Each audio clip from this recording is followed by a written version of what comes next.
Hi there, it's Meredith with the Potato Museum Show, and it's Memorial Day here in these United sort of states of America. And we wanted to let you know that for years we did a newsletter, I wrote it really, called Peelings, which had many subscribers.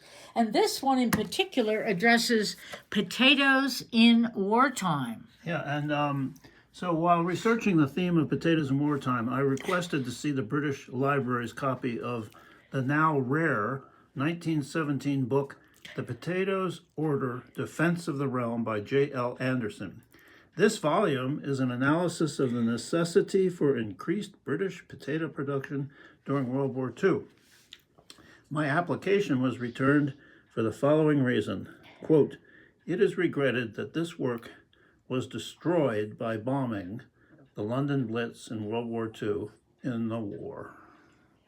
Ah, the joys of war. So what do we have here? We have a book we wrote and published in 2017 called Potato Heads, Their Illustrated History, and I'm going to turn right here to some of the war potatoes. During World War I, in the US, UK, and Germany at least, and maybe also in France, potatoes were used in recruiting campaigns with messages like, "I'm signing up, what about you?" This sartorially aware spudhead traded fancy duds for khakis during two wars. During the Great War, British stationers produced a huge range of cards featuring patriotic potato heads. The Germans, too, mustered up their Kartoffel for war service, and the postcards followed. Historians believe that Germany's stockpile of potatoes kept the war going long past any chance of victory. Oops, wait a minute, hold it.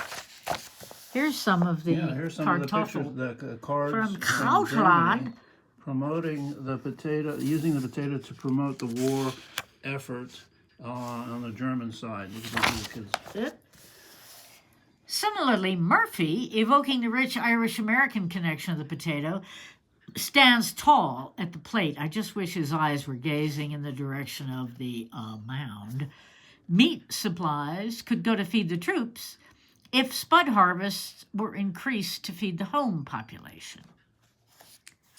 To additionally help the war effort during World War I, U.S. citizens were encouraged to eat more potatoes so that wheat could be sent to the soldiers overseas.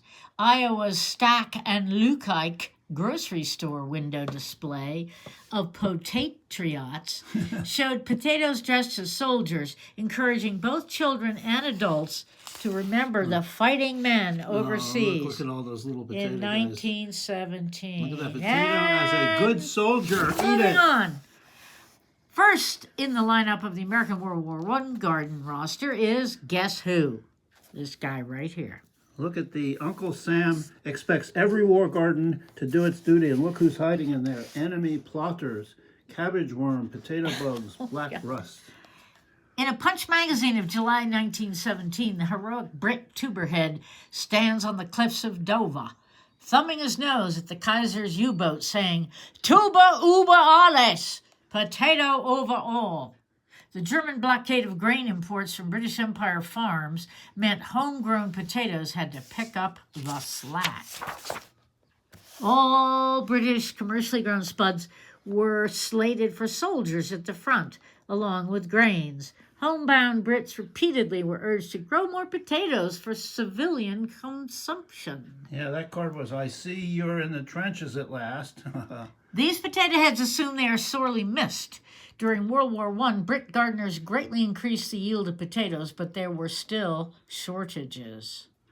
So people sent each other potato cards saying, "You priceless old thing, and will we miss you." I think that's it. That's it. Yeah, so thanks for joining us. It's Memorial Day here, and the potato has had a huge role in feeding both sides.